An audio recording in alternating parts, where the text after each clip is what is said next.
आज कुछ टर्मिनोलॉजी हैं जो इम्पोर्टेंट होती हैं, तो आज वो कुछ टर्मिनोलॉजी हैं जो हम डिफ़ाइन करेंगे, आपको बताएंगे। और ये मेनली जेएनएमसी स्टूडेंट के लिए। तो बच्चों स्टार्ट करते हैं फर्स्ट टर्मिनोलॉजी से। सबसे पहले है कोलिसिस्टेक्टमी। कोलिसिस्टेक्टमी का मतलब होता है रिमूवल ऑफ द ब्लैडर।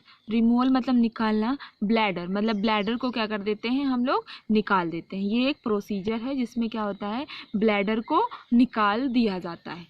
उसके बाद नेक्स्ट है बच्चों सिस्टाइटिस। सिस्टाइटिस का मतलब है inflammation of the bladder. Inflammation मतलब क्या होता है बच्चों, संक्रमण। मतलब ब्लैडर में क्या हो जाता है, संक्रमण हो जाता है। जब ब्लैडर में संक्रमण हो जाता है, इन्फेक्शन हो जाता है या फिर इन्फ्लामेशन हो जाता है, तो उस कंडीशन को हम लोग क्या बोलते हैं, सिस्टाइटिस बोलते हैं। नेक्स्ट है बच्चों हेमेचूरिया। हेमेचूरिया का मतलब होता है ब्लड इन द यूरिन।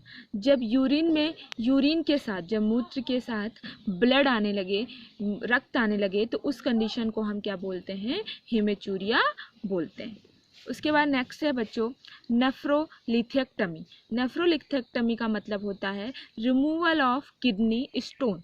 जब किडनी में स्टोन्स हो जाती हैं, जिसको स्टोन्स को पथरी बोलते हैं, जब किडनी में पथरी हो जाती हैं, तो उन पथरियों को निकालने को हम लोग क्या कहते हैं, उन पथरियों को निकालने के प्रोसीजर को हम लोग क्या बोलते हैं, नेफ्रोलिथेक्टमी बोलते हैं। मतलब removal of kidney stone, kidney से स्टोन को निकालना क्या कहलाता है, नेफ्रोलिथेक्टमी कहलाता है।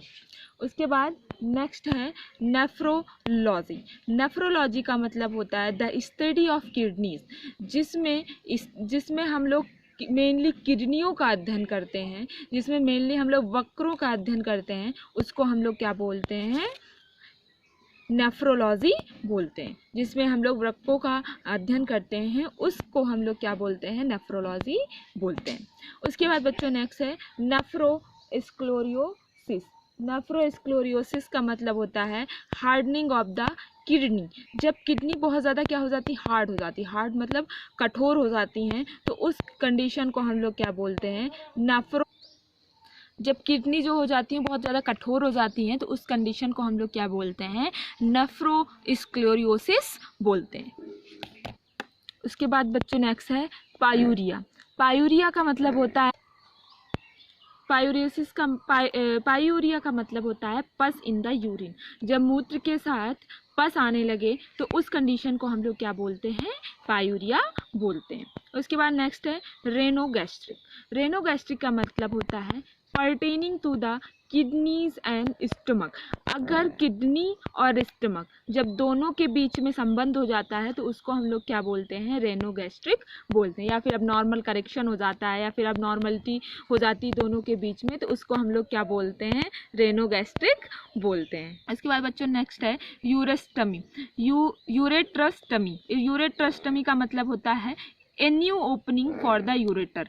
जब यूरेटर में एक नया ओपनिंग होता है, मतलब नई ओपनिंग को हम लोग क्या बोलते हैं, यूरेटरोस्टमी बोलते हैं। न्यू ओपनिंग, जब यूरेटर में एक न्यू ओपनिंग करते हैं, तो उसको हम लोग क्या बोलते हैं, यूरेटरोस्टमी बोलते हैं। वैसे बच्चों मेनली जहाँ पे ओस्टमी लग जाए, उसका मतलब क्या होता है, ओपनिंग करना, मतलब खोलना, और खोलने के बाद उसको यथास्थान फिर से सर्जिकली इंसिजन कर देना, मतलब सर्जिकली सूचर्स लगा देना। उसके बाद नेक्स्ट है यूरेथ्रा ट्रेशिया। यूरेथर ट्रेशिया में क्या होता है, ऑकल्जन ऑफ द यूरेथ्रा।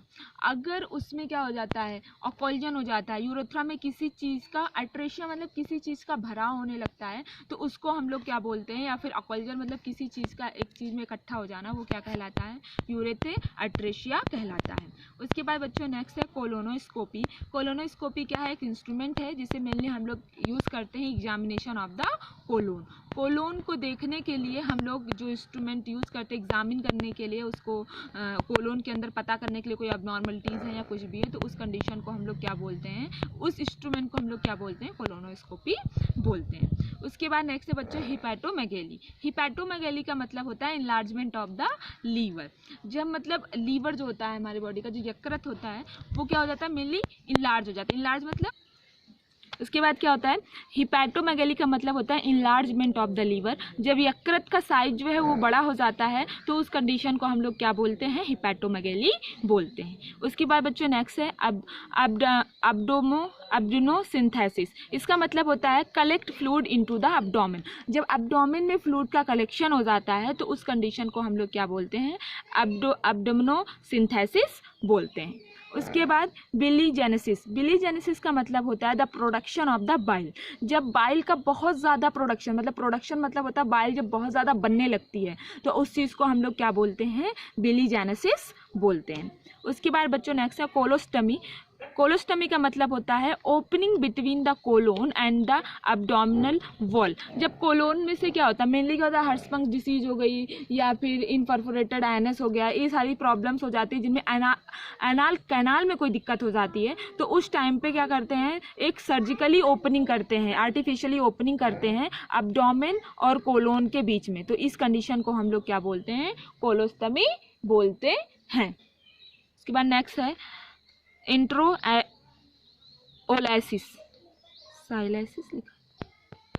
एंट्रोसाइलेसिस का मतलब होता है इरिगेशन ऑफ द इंटेस्टाइन। क्या मेनली क्या करते हैं, जब हम लोग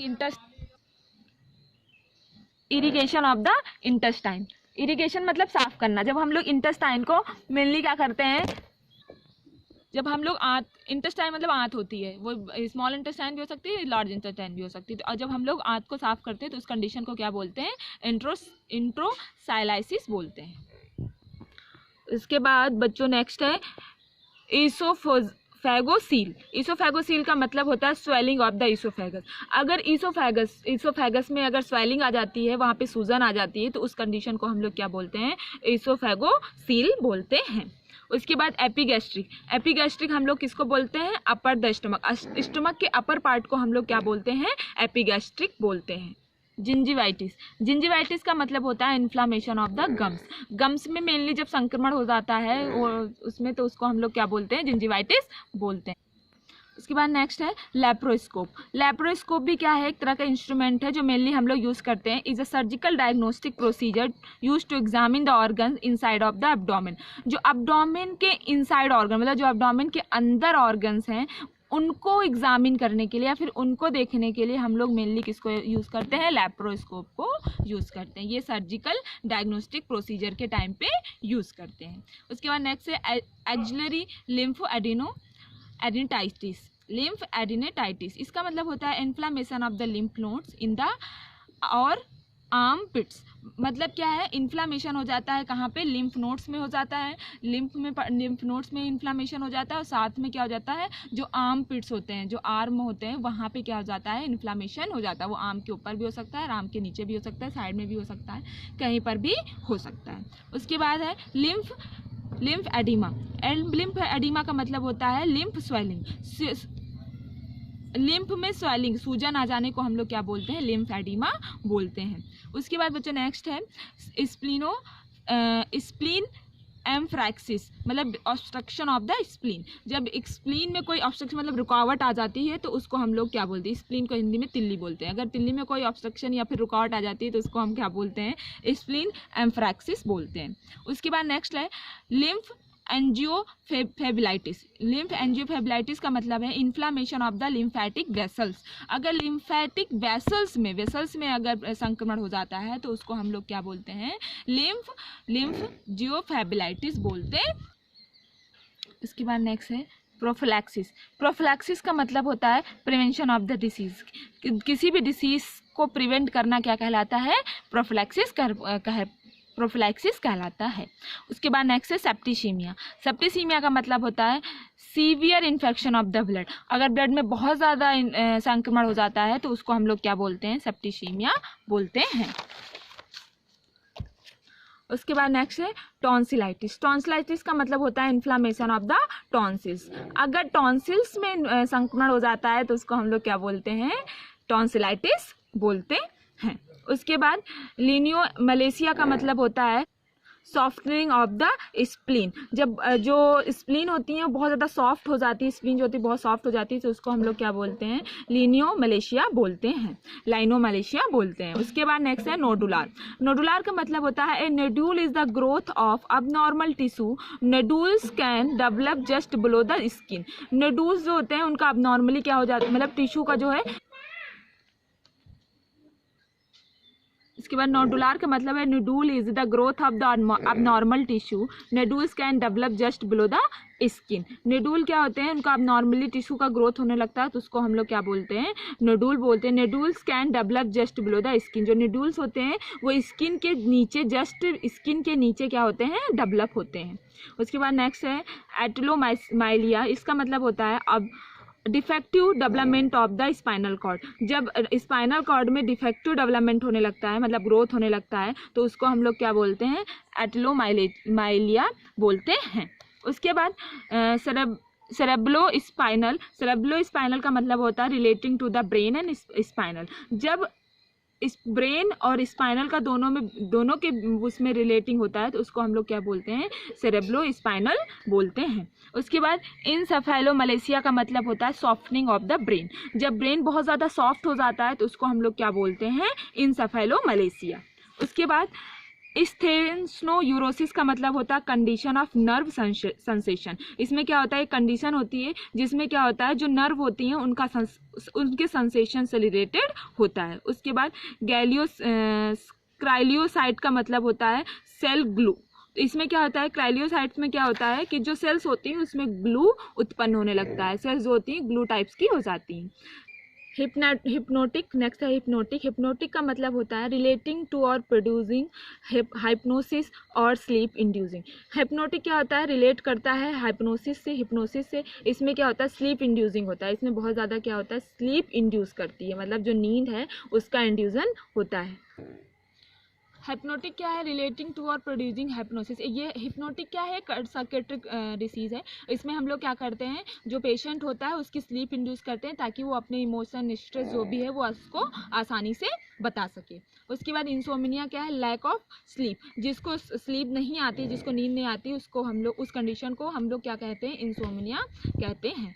उसके बाद नेक्स्ट है meningocele, a protrusion of the meninges through a gap in the spine due to the congenital defect। meningocele क्या है, congenital defect है, congenital मतलब बर्थ से ही होता है, और इसमें क्या होता है, प्रोट्रूजन हो जाता है, मतलब भराव हो जाता है किसका, मेनिंजस में किसके द्वारा गैप होता है, किसके बिटवीन में, स्पाइन और ब्रेन के बीच में क्या हो जाता है, गैप हो जाता है, उसको हम लोग क्या बोलते हैं, मेनिंजोसील बोलते हैं। उसके बाद माइलोसील क्या होता है, swelling of the spinal cord. जब स्पाइनल कॉर्ड में क्या हो जाती है, सूजन आ जाती है, उसको हम लोग क्या बोलते हैं, माइलोसील बोलते हैं। उसके बाद नेक्स्ट है न्यूरोट्रिप्सी। न्यूरोट्रिप्सी का मतलब होता है break down of the nerve. जब नर्व का ब्रेक डाउन होना, टूटना स्टार्ट हो जाता है, तो उसको हम लोग क्या बोलते हैं, न्यूरोट्रिप्सी बोलते हैं। उसके बाद है वेगोलाइसिस। वेगोलाइसिस का मतलब होता है destruction of the vagus nerve. जो वेगस नर्व हो जाती है, जो हमारी बॉडी में पाई जाती हैं, उनका क्या होने लगता है, डिस्ट्रक्शन मतलब क्या होता है, वो टूटने लगती हैं।